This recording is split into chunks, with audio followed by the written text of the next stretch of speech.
The Alternative Dig Talk. Real issues, real talk.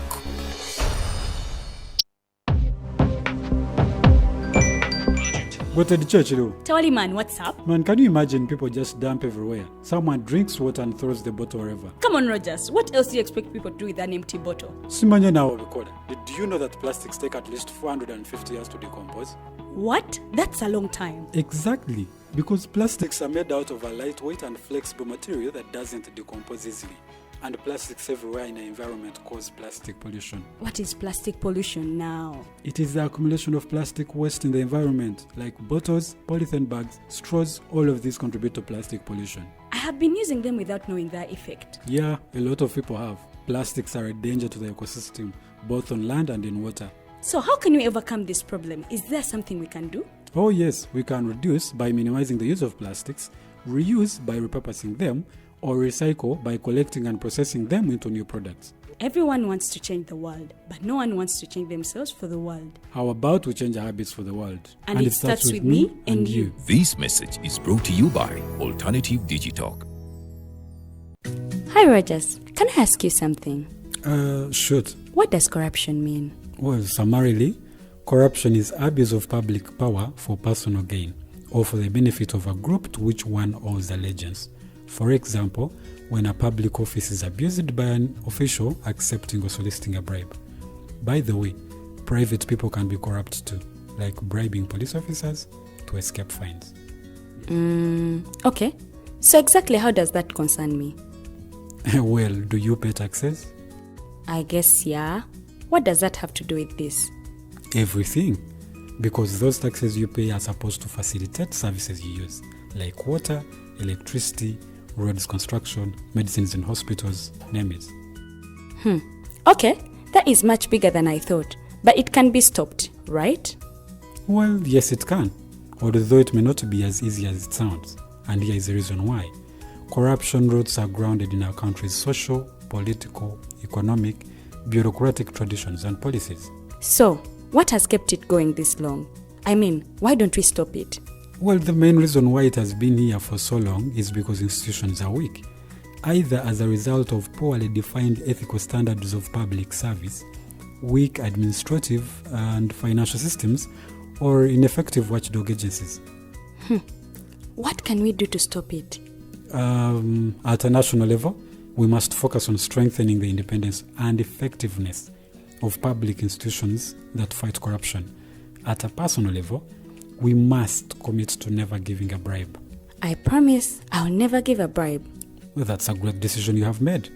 Me and you now have to spread this message to all our friends. If we all do our part, corruption will be no more. This message is brought to you by Alternative Digitalk.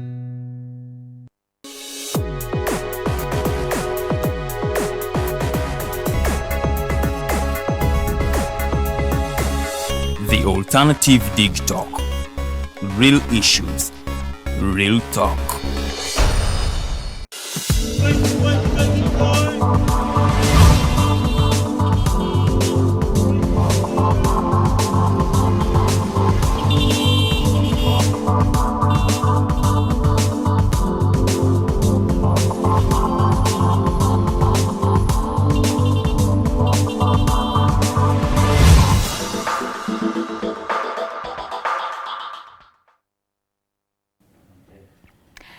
Kulika yenye mukumula mwoko programu echali ya Mighty Drive nze omubijali wedelirian ndi n'omwami Augustine Ojobile onononga secretary mu kibiina ki Forum for Democratic Change ku kakiiko ak'ebyokulonda. Tutunuulira ensonga nga bwe zitambula mu ggwanga lyattu Uganda so se tusegera kifaananyi electoral roadmap yabwe biki byegamba yatongozebwa gye buvuddeko era nga wano nno tuli mu kutambula tutinatina okuwulira ensonga y'ensimbi ejjiramuwa wabula waliwo abeesowoddeyo okulaba nti bakwatira ekibiina ekyo bendera mu kalulu ka bonna ak'okuvuganya kuba president era nga Honorable Nathan Nandala Mafabi omukubbo ate nga ne Engineer Patrick Oboya Moriat naye mu lwokaano mwali twagala kumanya oba oli awo ani anaasobola okubanga ayitamu okubanga atagena maaso n'okubanga awangula. Naye njagala tutambule, obadde oyagala kuntwala ku nsonga eno eya nomination fees yo ejjiramu wa, because bwe tubadde mu break ongambye nti president yekka gwe mbadde muggyako ensimbi $5,000,000. Bano abalala ng'ebifo ayagala okwesimbawo jangu n'obwongo bwo, naye ku luno mwakitaddemu ensonga ya ssente. And to some people looking at it ng'okuba nti waliwo abantu abamu be mwagala okujja mu lwokaano luno olw'okwesimbawo, nti bw'anaaba talina ssente tajja kusobola kwesimbawo. Highlight to us about that issue. Okay. Forum for Democratic Change emabega eyo yonna emyaka gyonna okuviira ddala 2012 okay, wetubadde tujja ku party president sente ez'okwesimbawo both flag bearer ne presidential leader waffe. 2012 waliwo akalulu ka General Mugisha Muntu Gregory, ne wabeerawo Nathan Nandala Mafaabi, nabeerawo ne Honorable Ekanya Geoffrey. Abantu abo we baali bavuganya basasula $5,000,000. Baali badda mu kifo kya Dr. Kizza Besigye yali alekulidde omukulembeze bwa FDC. Awo ne tugenda era mu kalulu ka 2015 flag bearer Dr. Kizza Besigye ne General Mugisha Muntu era basasula $5,000,000. Era ne tujja mu kalulu aka Patrick Amuriat Oboy 2017 ne General Mugisha Muntu Gregory 2017 era basasula $5,000,000. Ne tugenda mu kalulu ka 2020 nozola FDC beera mu kalulu intano ojja kwebuuza abalala obwabe babukola ddi. Tugenda mu kalulu 2020 wabeerawo omulongo wa Swabirigwa ne Patrick Amuriat Oboy mu kalulu ako era basasula $5,000,000 okuvuganya. Ne tuvaawo era ne tugenda mu kalulu ka 2023 aka structures era yali yesimba okuba president yasasula $5,000,000 meka? $5,000,000. Kati okutwaliza wamu era 2025 we twabadde tugenda mu kalulu kano ak'okutongoza ani abakwata bendera ya FDC era aba president twabalese ku $5,000,000. Okay. So FDC ne inflation yebadde egenda maaso tetugitunuulidde nti okuva 2012 we twatongoza $5,000,000 eza president paka leero ndowooza sente ezo oba wakubyamu olwaleero inflation rate eyinza okuba eri about eyinza okuba eri times 4. Okay. Times 4 ze $2,000,000 abantu abalaze bagoberedde ne bagenda ne bateekawo $2,000,000 buli agala okwesimbawo mu bibiina byabwe. Ne FDC twagambye nedda ekyo tekijja kubaawo because abantu bano bakola mobilization mu communities. It's not about the headquarter okufuna sente ezo but nabo benyini contribution gye bakolera party mu communities zaabwe it needs money. So ffe kye twasinze otunuulira ti abantu bano abagenda okujja eno gye tuli nga basasula $5,000,000 ziri endala oba 15 oba 20 basobola zitwala ne bazikozesa eyo mu communities okuyambako okulaba nti tugenda maaso n'okufuna aba candidates mu mitendera egy'enjawulo oba okutambuza emirimu gy'ekibiina mu bitundu ebyenjawulo. Ne tuvaawo era mu ngeri y'emu emabega eyo twali tetujja kuba MPs sente ate nga tetujja na kuba kansala oba bameeya oba ki apate kuba tulina akakiiko ak'okulonda katambulira ddala paka ku gombolola.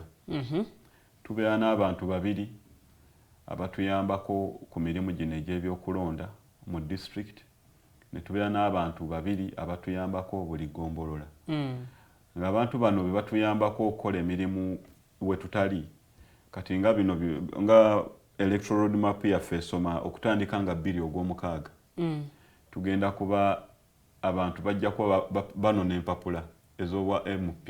Okay. 2 yes nga 2 Ogwomukaaga omwezi ogujja ndoza tuli mu wiiki ng'emu n'ekitundu okuva kati. Kati abantu abo togenda batuuza ku office nga tebalina kye balya. Kiba kitegeeza walina okubeerawo kye tubawanga kye bayita financial support ne logistical support.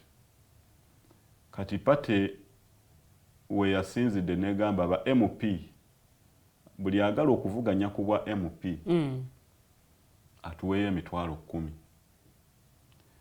Ate emitwalo gino 10 era gigenda kuki ku akaunti ya pate. Togenda zikwasa muntu. Okay. Ku akaunti ya pate kwe zigenda okulaga. Then ba LC5 chairpersons twabasabye emitwalo 5. Okay. Okwekuli ne road mayor. Kubana abalibwanga chairman LC5 owa Kampala oba Soroti City oba Jinja City, Mbale City, Gulu, Arua, waliyo Mbarara ne Fort Portal ne Lira. Kati abonna babalibwanga districts wadde boba city bagenda tuwa emitwalo 5 buli agala okwesimbawo ku kibiina kya FDC. Abagenda okuvuganya ku mutendera gwa the division mayor simanyi sub county chairperson ne wabeerawo ne bano ba chairpersons ab'omu bifo ebyenjawulo bagenda tuwa emitwalo 2. Naye kasita ofuuka kansala nga wagakya kansala togenda tuwa sente. Oba oli ku bwa district oba oli ku municipality oba oli kuki teri sente. So ekyo kye FDC kye yasobodde okukola. Abantu abamu bali bagamba FDC kati enoonya kunyunyuuta bantu. Naye nawe kati njagala otunuulire. Oli ku level ya road mayor Kampala City Authority. Bakugambye leeta emitwalo 5. Z'okozesa ali Serena kulya just breakfast. Kati nti sente zino mbu si nyingi. Ewangi? Nti sente zino si nyingi. Sente ezo si nyingi. Okusinziira ku ekonomi yaffe weetambula. Kuba tumanyi bulungi nnyo abantu baffe tebali kukola bulungi, sente zo zaabuze. Ensonga lwaki naffe we twanoonyeza ekyo ekiyinza okugibwa ku bantu twagezezzaako nnyo okulaba nti abantu baffe tetubanyigiriza. MP wogenda ewa ly'abakama ku Electoral Commission agenda kusaba million 3. Ate mu million ezo 3 ffe twakugambye leeta emitwalo 10 ewaffe. Naye ng'ate woba oyiseemu nga gwe fulaga bearer pate egenda kusasula million 3. Kakati ozokira so omuntu yenna agenda okuyitamu nga ye fulaga bearer we FDC pate egenda musasula million 3. Ziri ez'abyabakama. Kati gwe noonya emitwalo 10 owe pate emitwalo 10 ogenda ovuganye. Nga tunatera okudda ku Political Parties and Organization Amendment Bill ya 2025. Kiki oba oliawo kyoyagala okwongera okutangaza mu Uganda ku electoral roadmap eno ekibiina kye? No, kyenyiza ogamba abantu bajje FDC ejja bbawa fair ground. Ne oba wali weewumuzaamuko ku by'obufuzi bya FDC ogamba nti kansooke neewumuzeemu olw'ebyo ebyaliwo. Akaseera kano tekalinda. Oyinza okwagala okukomawo ng'abantu olwedde balina we batuuse kate ng'oluusi gweyandibaddewo. Era ekyo twakigamba nnyo abantu abamu nti bannaye we tuba twogera ku demokrasiya ebintu ebimu ku ebyo mwe muli abantu okwesalirawo ani aba abakulembera genda weesimbewo.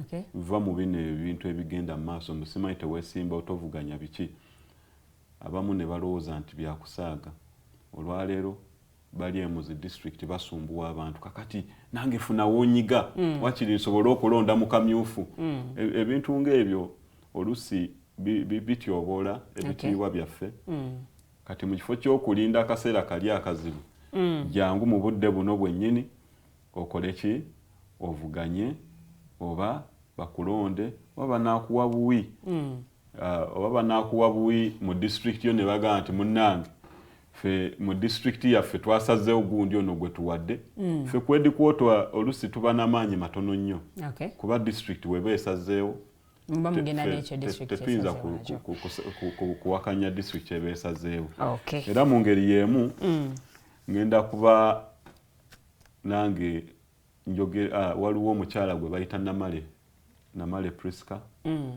ali awo e Kasubi ali kwagala kuvuganya ku bwa kansala era obubaka bwe njagala bwisaano nange ojja kusasula ez'akalango nga tumaliriza ojja kusasula ez'akalango nga tumaliriza sho naye Namale bamuyita Namale Priska asaba akalulu eri batuuze ba Kasubi abakasubi abasaba agabakiikirira ku division y'e Lubaga naye nga alina ensonga ziringa 3 ensonga y'esooka wenagitegeerako nti emyalo egyo nga bwe gitambula yagamba giyisa nnyo kasasiro mungi nnyo ate ebivaamu omuka oguvaamu si mulungi kati mu ngeri emu oba endala ye mu bintu byagala osooka okukola ng'atuuse mu kanso kulobinga kulaba nga emyalo egyo bagibikkako nga bw'olaba nakivubo kyano bagibikeko ng'omuntu asobola n'okutuula ku mwala kwennyini n'akola bizinesi awo wennyini wengenda okusabira omutegeeze tube nga tumukyazi ensonga zino azirambulule bulungi nnyo because yetuukidde tanywa matabangufu omuganda bwe yalugera n'alutuusa kale nja kusaba nti bwe tuba tumufunye asobola okulambulula ensonga ezo bulungi era naye nja mutegeeza ab'e Kasubi bamulabiranga ddala Namale Priska ali arono otegeezezza nti ebimu ku ebyo oba oli awo ensonga lwaki musazeewo okusaba abantu ensimbi mu kibiina kye Forum for Democratic Change kwe kuba nti ensimbi zino ezivaamu nazo zitambuza emirimu gy'ekibiina awo njagalira okubuuza FDC terimu iPod? FDC iPod twagirimu naye FDC yalemererwa okuzza bujja nga principle eyateekebwawo akaseera ako tekasibwamu kitiibwa FDC 2021 lwe baali balina okuzza bujja membership yaabwe ne iPod era mu ngeri emu oba endala iPod ekyateesebwawo iPod oba ojjukira bulungi background entonotono yali yakulaba nga ebibiina byonna bisobola okufuna akaseera ne byogera ku Uganda nga tebikyali bya FDC nga tekiriko nti ndiwo FDC zikiriza mu kino simanyi UPC ng'ensonga eri kuki ggwanga Uganda ye dialogue and most importantly nga ekitunuuliddwa kiri ku transition leadership after Mr. Museveni aga nti Mwami Museveni alina okuteekawo environment oba alina okuteekawo embeera eyamba abantu baffe okulaba nti balina ekifaananyi kye balaba after him how will Uganda look like ekyo kyali ekigendererwa kyakyo kya iPod eno okujja and iPod is not even Ugandan in nature iPod kintu kiri foreign era wennyini nze ng'omuntu simanyi oba ababaka tebaakirabye but there is no way a foreign entity becomes part of the laws of Uganda. Mubadde temufuna ssente zino eziweebwa ebibiina by'ebyobufuzi? Anti ezo ssente si za iPod. because ensobi abantu kangamba oba aboogerera government yes kye baagala okuteekawo kiraga nti sente zino tuzijja mu iPod mukuba nti mutula ku iPod ezo sente zijja olw'okuba electoral commission yateekawo okulonda akalulu ako FDC nefunamu ababaka we tufuna ababaka ababaka abo tebali under iPod bali under the National Electoral Commission era ye yabagazetinga iPod has never gazetted anybody in the leadership structures of Uganda so buli kimu kye tukolanga political party tukikola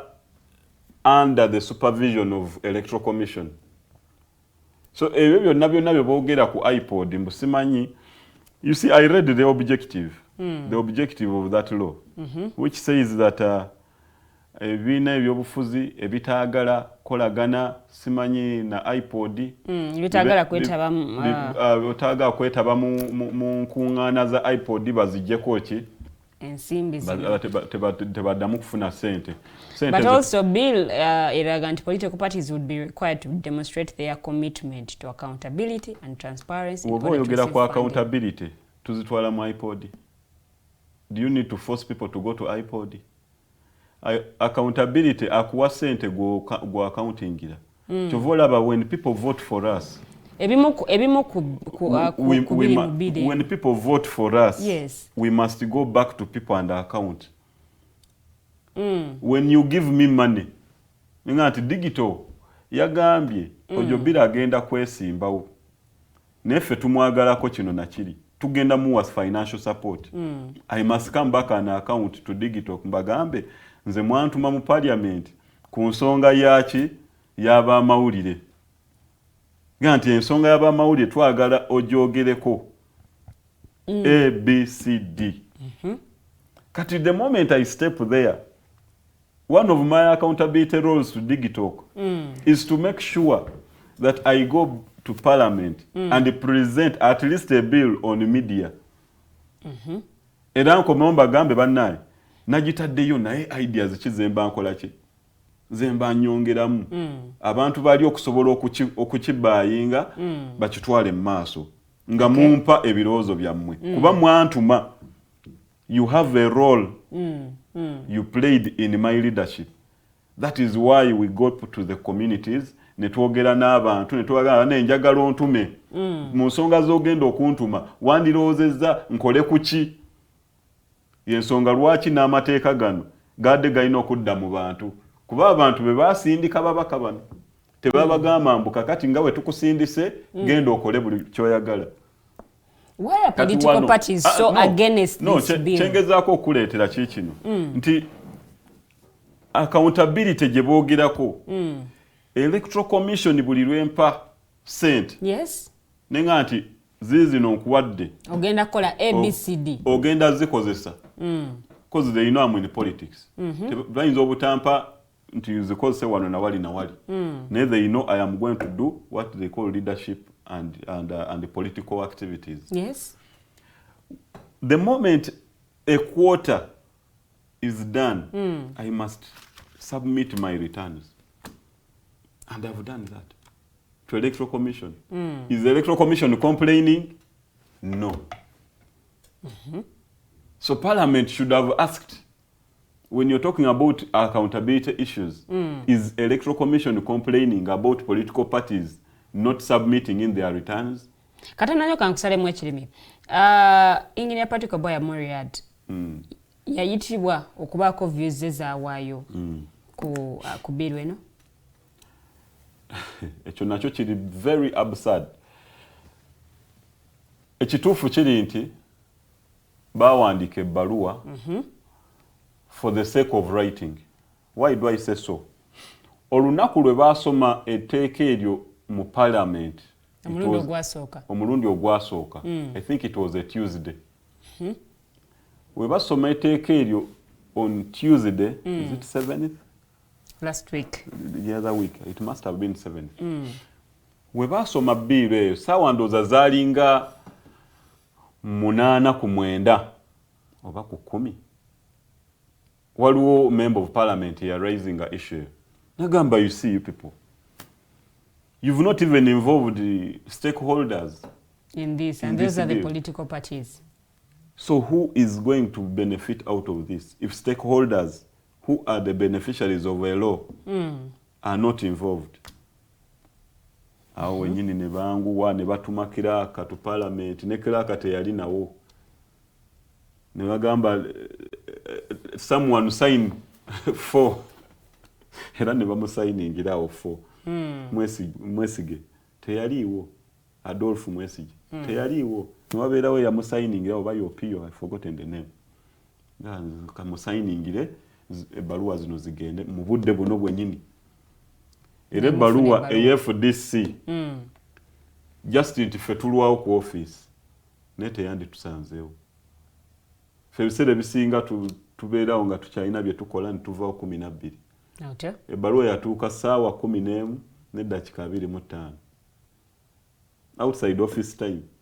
Naye nga batwagala ddi the next morning at 9 am batwagala ku parliament n'ebirowoozo byaffe.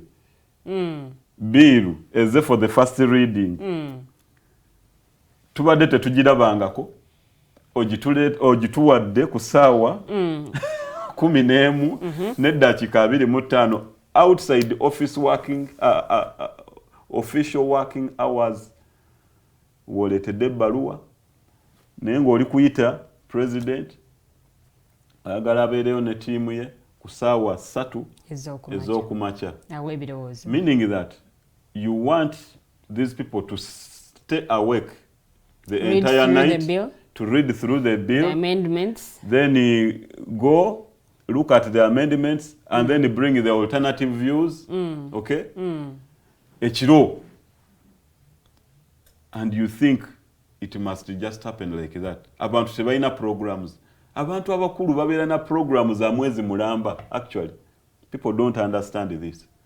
That a mature person in most cases obeera na programs za mwezi mulamba. Kibola wajja tuuko wali omuntu abikula eddala yagambe leero sisobodde. Abikula olaba ng'akyabikula. Ng'abikula nogaye osajja. So in Mubumpimpi, there was a Amateeka bakiyita, I think it's a lacuna mu nkola y'ebintu byabwe. Is it because this bill is talking about accountability and transparency in political parties that you refused directly okugenda okuwaayo views zammwe? Because no, it is not about this alone.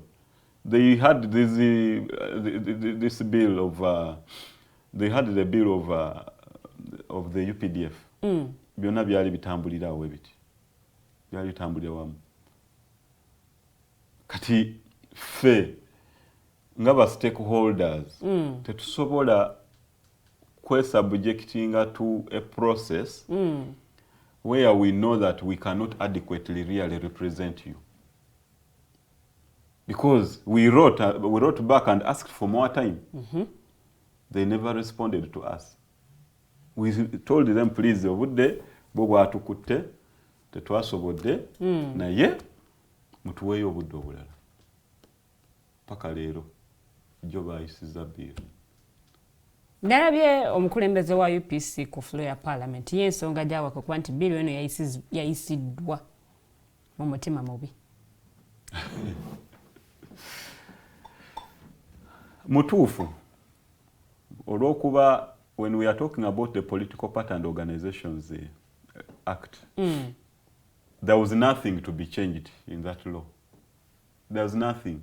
Actually, waliwo ebibaddemu naye nga they are not being implemented. They are not implemented in this way. Look at how the funding gap is. That very law talks about funding of political parties in the country. Okay. All political parties, not only those in parliament. Have they ever done so?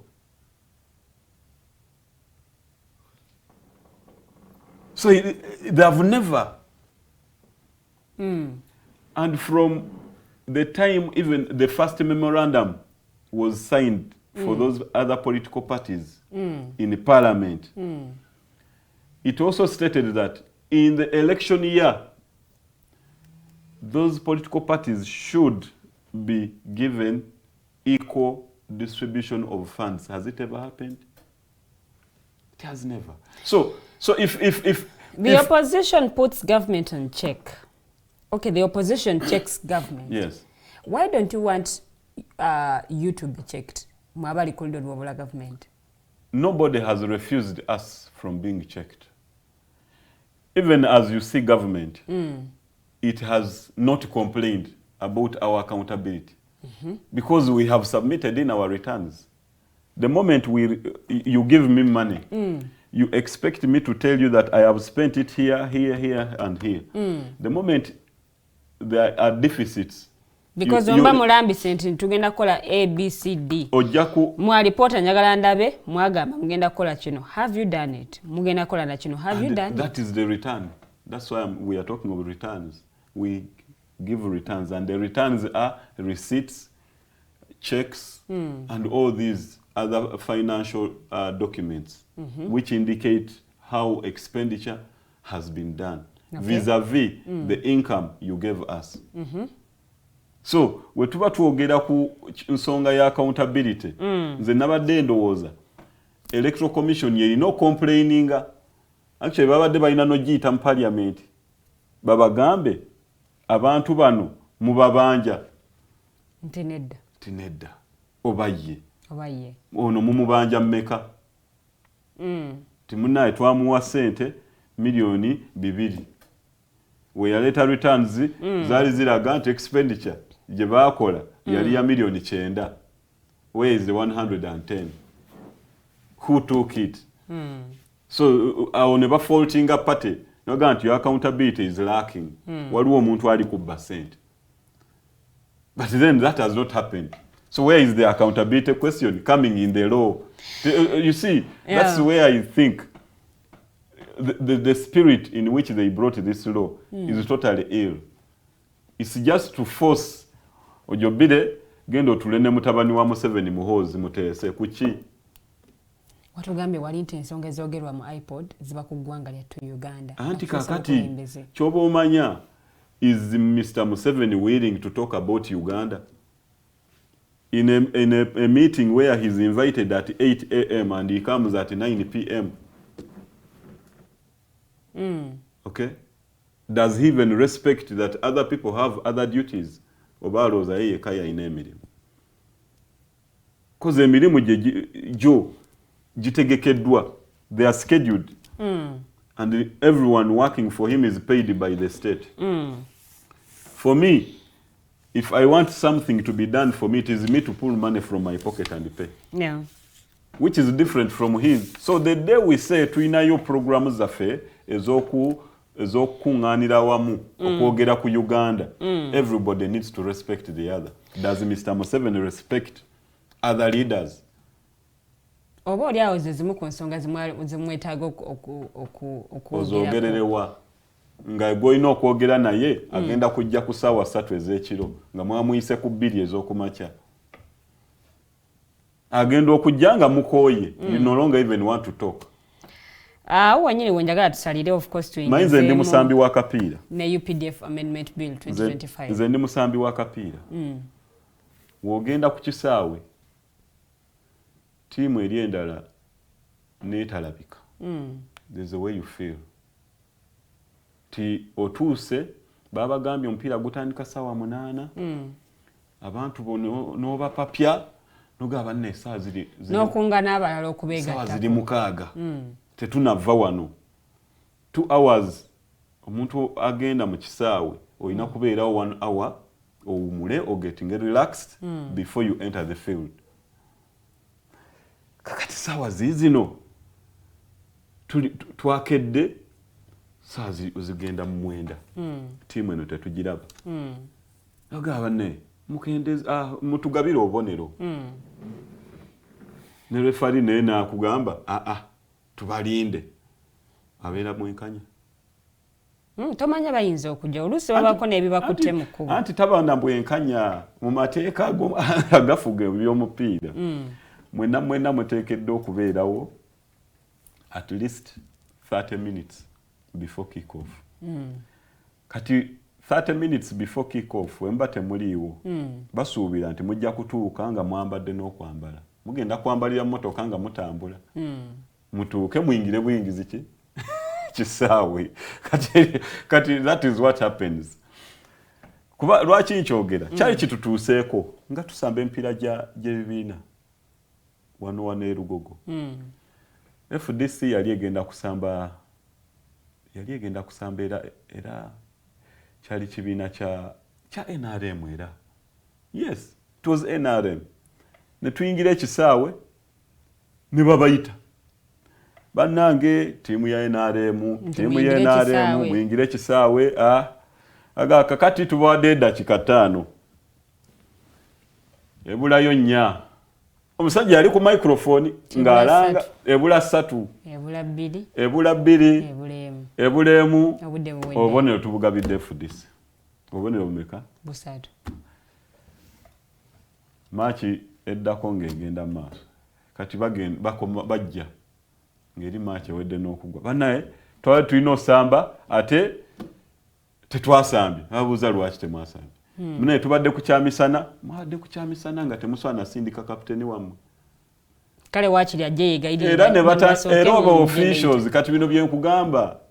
And that was still under iPod. Okiwulira bo officials ne bajja ne bagamba kakati tewali kye kibajjako mugende muddemu musambe maachi. Tolere mugwe. Otegese mupiira otegese political rally. Woba otegese mupiira gubeerako amateeka. Eryo ly'etteeka ly'omupiira. The moment you've given out the points, bwekityo kibeera. Kati ne bino biri ebya iPod. Ebyeno mu political wing. Bagezaako nnyo okunyigiriza biri ebibiina ebirala. Kuba kati ndowooza baali ttiimu yaabwe yali tewera. Baali bagenze funayo abacuba abapya. Bajje basobole okuba FDC. Naye ate ekyembi baalwayo nnyo.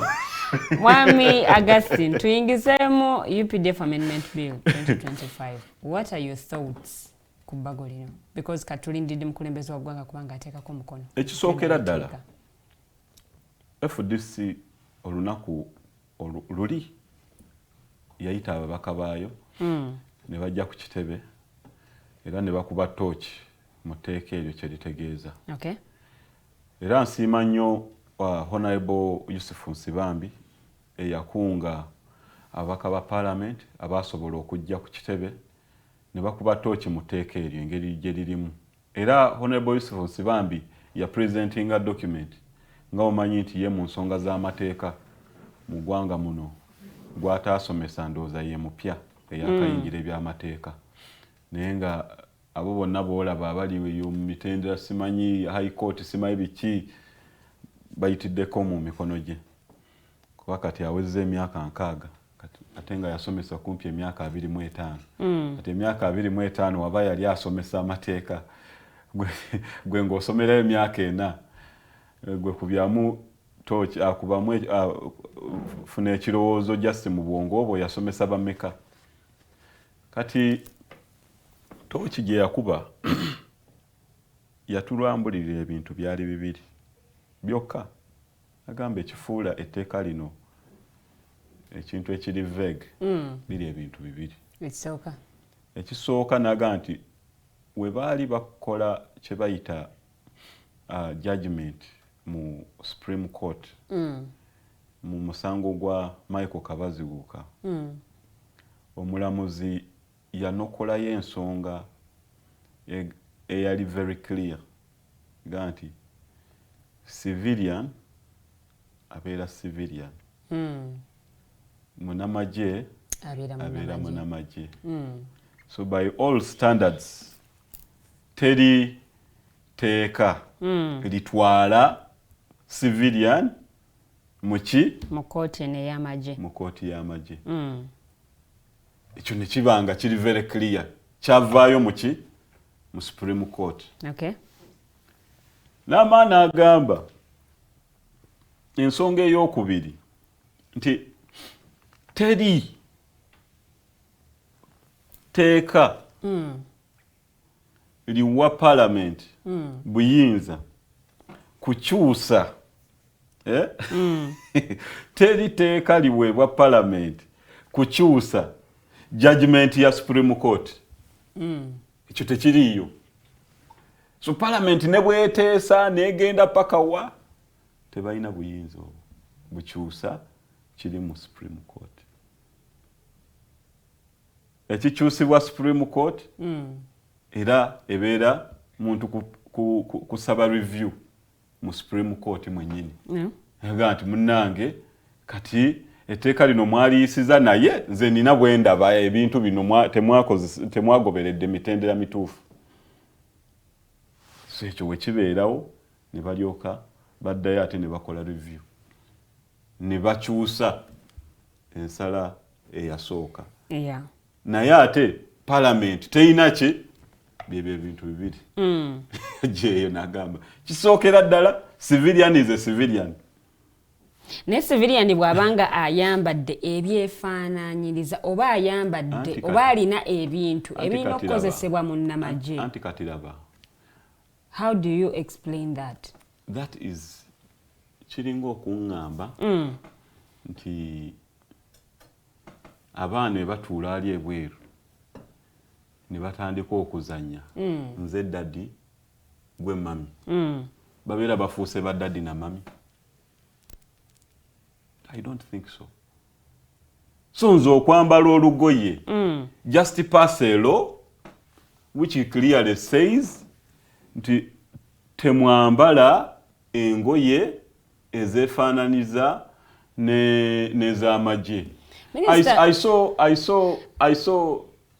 saw Honorable Bajo. Is it Bajo? Yani? Ono mutegesi w'ebivulu Akiki. Balam. Balam yagenze n'awandika ekintu ne. Actually, I rarely respond. I had to respond to him. Nga ndaba aliko exhibitinga kye bayita stupidity exhibition. His level of stupidity nga aligiraga abantu. Oli minister mulamba. You see, even if you're a minister, tewetaga mu describing mu ngeri eyo. Level gye yabadde alaga gye nange nadde sigimusuubiramu. Kuba manyi bulungi. Actually, I respect him because I'm in a political party he started. Bebamu kuba atandika FDC. Ne bamala ne badduka ne bagenda. Ne bavaamu? Ne bagenda. Why I really felt concerned, yagambye, if I'm to borrow his words, but engeri gye yayogeddemu Balamu ng'agamba lwaki abantu beefuula kye batali. Nembuuza teriyo teeka lifunaana bantu abeefudde kye batali gye riri.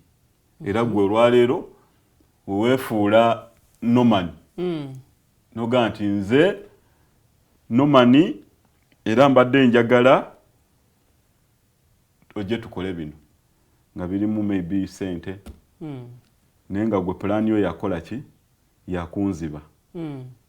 At the end of it all era maana nkukwata lwakwefuula kyotali. Naye minisita yalambise ku floor ya parliament olunaku olw'eggulo nga nti waliwo abantu abamu ababadde kati beefunyiridde okubanga bakola ebintu bannamagye bye baali badde bakola. Ngaki? Bw'otunuulira obukoofiira, engoye ze bambala, n'ennyota ze bateekako oba amayinja ge bateekako okulaga ranks ze balina n'ebirala. Ebyo byonna bikolebwa bannamagye. Bw'oba oli civilian, kiki ekibeera kikozesa ebintu ebifaanagana? Ekibuuzo kye nakubuuziza luli ne nkugamba nze weŋŋamba nti nze daddi nga ndi mwana tuli kuzanyira ali eri ku lubalaza nfuuka daddi. Etteeka lino terigeneredde kwawulamu kumanya ani alina okubeera wa. Era tekitegeeza nti ntwala muli mu kooti y'amagye. You see, because bino ebintu by'omuntu by'alina kyotali, I can still be cautioned nga nefudde kyesiri because of wearing attires which are military in nature. Nsobola okutwalibwa ali ku Buganda Road ne banvunaana ng'omuntu we bamuvunaana trespass, omuntu we bamuvunaana obubbi. Is theft good? Theft is bad. Is corruption good? Corruption is bad. But you mean it is illegal for them to go to these other civilian courts because they stole money? It's not illegal. So nze okwambala olugoye olw'amagye sirowooza nti mbeera mmenye eteeka. Bazirambise nze nga nongosereza zino balambise engoye ze bategeeza obukofiira bwe bategeeza era ne mu ngoye ezimu ezayogeddwako kawunda suuti nayo mweri. Kati kawunda suuti, you see, kati nze in brief kyenjaga okugamba kye kino. Ebintu ebimu ebikolebwa dictator byebyo. Olina okuteekawo omusingi ogulaga abantu nti kituufu oli dictator. If you don't, then you might become a democrat by mistake. Kati fe Abannayuganda ekisinga otusumbwa kiri kimu. Titutunuulidde mwami Museveni tumulaba nga democrat. Naye nga ye dictator awedde emirimu. Naye nga ate ebintu by'alina okukola byebyo. For me, I'm not surprised. I'm not. My only worry is that abantu abakuto emitwe gyabwe n'obwongo bwabwe ne babudonatingira mwami Museveni ne future yaabwe ne bagimuwa. Wali oyo mwami gwe bayita Honorable Oboth. I think yakulembedde enkola ey'okukyusa ssemateeka buli awali contradiction yabeerayo omutwe gwe gwe gukulembera. But I am very sure before he dies, he will be in court martial and he will be crying to Ugandans to allow to talk to Museveni to release him. Awadde bunnabbi. Ebyo tubyogera for the sake okuyamba abantu. Oboth ye yayisa eteeka era yatambuza yatembeeta eteeka erya 2017 eryaleeta mwami Museveni okusigala nga akyali mukulembeze wadde akaddiye. Mwami Museveni olwaleero asobola okufuga paka lwalifa. Naye kale bwe tuddako tutunuulira Amama Mbabazi bwe tuddako ye yakwata eteeka erya public management order. Kirungi nsaba nnyo mbeera nnyo buli kadde mbeerawo ne neebaza Katonda ne ngamba omuntu eyasinga okukosebwa ku lw'ateeka eryo ye Mbabazi mwennyini eyagala n'okulwana ne Nandala Mafaabi mu parliament ng'amugamba n'eteeka oleeta lyaki. Eteeka eryo baaligoba e South Africa nga litulugunya abantu gw'oli kulireeta mu Uganda. We limala okuyita naye kennyini n'afuna ekirozo n'agamba naye bannaye nandifuuseeko president. Bamukwatira wali ku bridge ng'agenda Mbale. Bwe tusooka mu dakiika zino ze tusigaze ntono bwe tuddayo ku General Court Martial nalaba Attorney General mu kakiiko ka Parliament akateekebwawo kutunuulira ebbago lino agamba nti Supreme Court teyagambako nti omuntu wa bulijjo talina kuwozesebwa. G'obadde omusuubira kugamba ki? General Court Martial. Kuba kati era teyagaanako wabula recommendations ze yawa kwe kuba nti abatuula kakiiko ako bannamateeka era ensonga eno yakoleddwako mu nnongosereza ezo empya ajja kutwalirayo abantu abatuulako naye ate kati tali kunnyonnyola kiri ekikulu nti civilian abeera civilian. Simawo oba okitegeera. Eteeka oli mu Supreme Court kyeyayogerako ng'agamba civilian is a civilian. Muntu wa bulijjo. Ow'amagye abeera waki? Ow'amagye. Ate negenda mu maaso ng'edescribinga nti ow'amagye awumudde era abeera civilian. Ng'aganyuse nga bwe twogera ku retired Colonel Dr. Kizza Besigye ssaawa zino.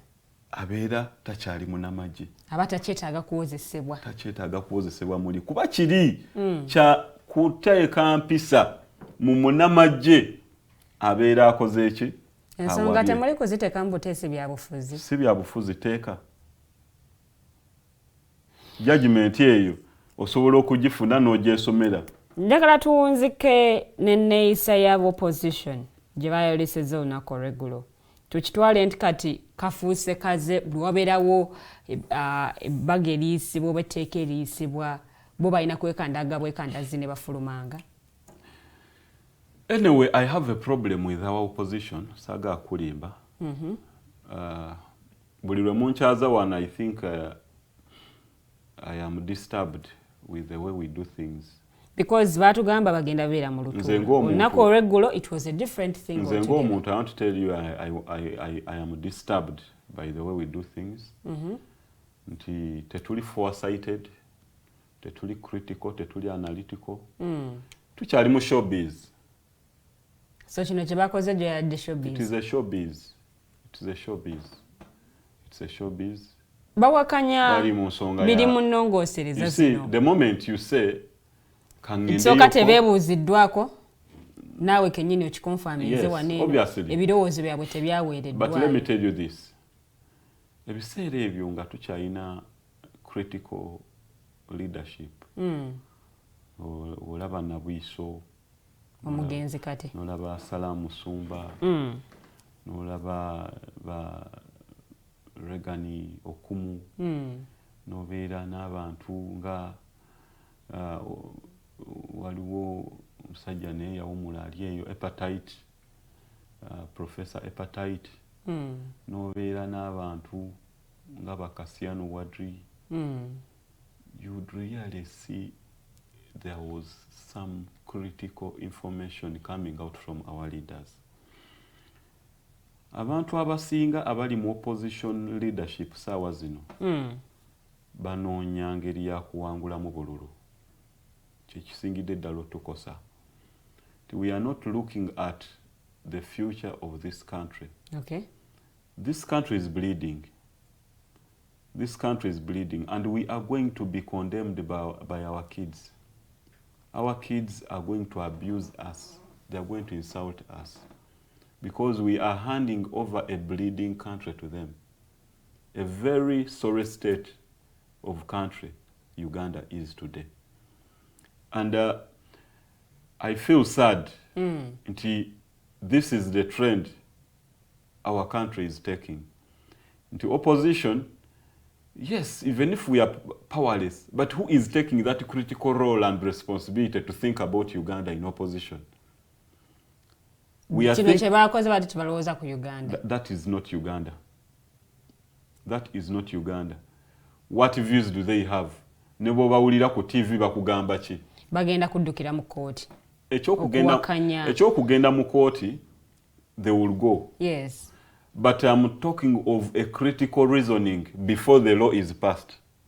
What views have you had from the leadership of the opposition? Oliwa mawulire nti kino, apart from these trivialities, nze nkugambye omwami eyazze ku kitebe n'atunnyonnyola. Bamuyita Professor Nsibambi Yusuf. Yusuf Nsibambi yakujjidde ebintu bibiri n'akugamba this is what we must be talking about. Yes. Yaga n'ensonga zino mu parliament gwazuulidde. Kuba those are the issues which must come out. Joel Ssennyonyi kimukosa ki okubira Nsibambi essimu n'agamba jangu mu office yange nkusamunize nga leader of opposition. Ojje nze kuba leader of opposition aina laxity okwogera mu parliament nga prime minister. Naye yatadde ensonga ki ku meeza apart from okugamba temutuwadde budde, we go and consult our people. Fake. Obudde bw'oyagala ogenda bagamba ki? You've presented here obagambe olw'ensonga zino naziri katugende twebuuza abantu bo babadde balowooza ki? Anti tebabawadde na budde bwa kwebuuza mu bantu. Kanti tugamba wano mu palamenti Yes. bandibadde baleeta ensonga zaabwe naga nti okulwa ensonga A, B, C, D tulowooza tugende twebuuze ku bantu kyetulowooza oba kituufu oba si kituufu kuba abantu abagenda okukosebwa si ffe ffekka abali mu palamenti eno n'abantu baffe betukiikirira kati abantu betukiikirira bo balowooza ki awo badde balina otandikira because when Nsibambi gives you those two versions automatically it nullifies that law. A law which takes a civilian to the court martial, and the court martial by description is for the army. By description, just a court martial, it's for the army. Kolo nalaba omusirikale oba mujaasi nabiraba era ku simu kuno. Omujaasi asanze omukazi ayambadde empale y'amagye. Okay, nga kyefaananyiza tetujaga nti yali y'amagye n'amugamba kijeemu mulujjudde n'amwambula omukazi n'amuleka mu bayika omukazi olowooza okay it was dehumanization n'olowooza oyo omukazi ayinza okuddamu ojambala ne bw'olikola otya taliddamu but teyatwalibwa mu court martial. There are other disciplinary measures you can bring up for indisciplined citizens.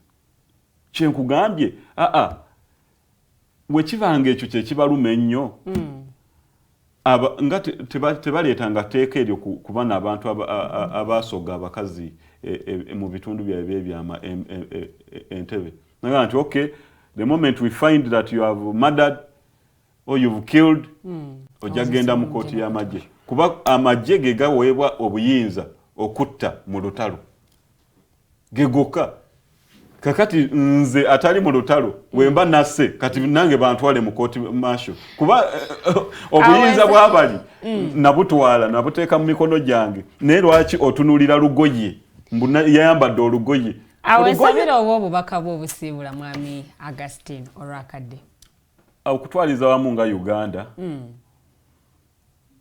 tulina okukola nnyo okulaba nti gavumenti ya mwami Museveni egenda mu bintu bye mulina okumanya nti dictator yenna ebyo byalina okukola kati gwe amuvuganya nawe olina okutuula wansi olowooze ku biki by'oyinza okukola ebimukakkanya n'okulaba nga omusinza amaanyi wemba temusobola bikola kiba kirungi nnyo abantu ne mutabasiruwaza ne mudda ku mmeeza ne mwebuuza abo ababasingako wadde oli mu bukulembeze wabeerawo ebikusukako noga nti muneeka ngende neebuuzeeko gindi yawumula ali eyo mu kyalo mwebuuzeeko mutegeere kikyenyiza okukola kutwaliza wamu nga opposition tetulikola bulungi we really need to rethink our strategy we need to rethink our way of doing things we need to rethink on how we must approach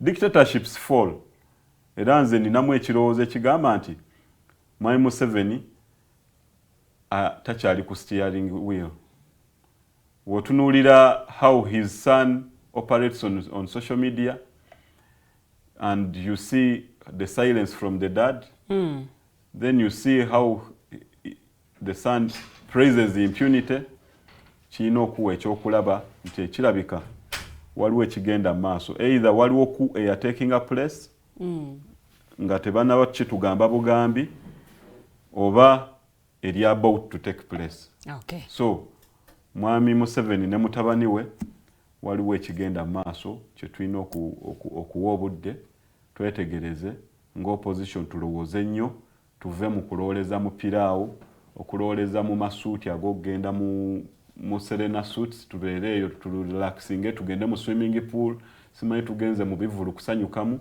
tuddemu tulowooze ku ggwanga lyatu Uganda tuddemu tulizimbe kyemanya akadde konna kyetwagalizanga embazi kibweyagana atera okumusuula mwebale nnyo simanyi lwaki mwami Ojobile ogenda mu bivulu yakulabye bulala but okulaba bulala anyway but tetugenda kubanga tugenda into details, tugenda kubanga tusibulira wano olunaku olwaleero.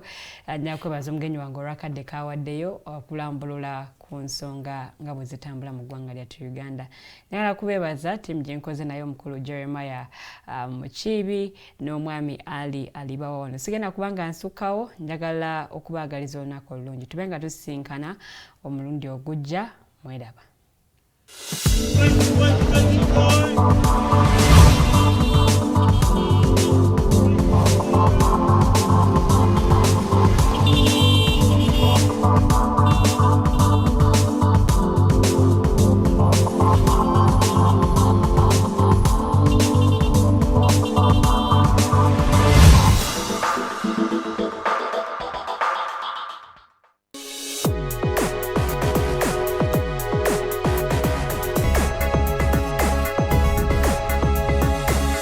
The Alternative Dig Talk.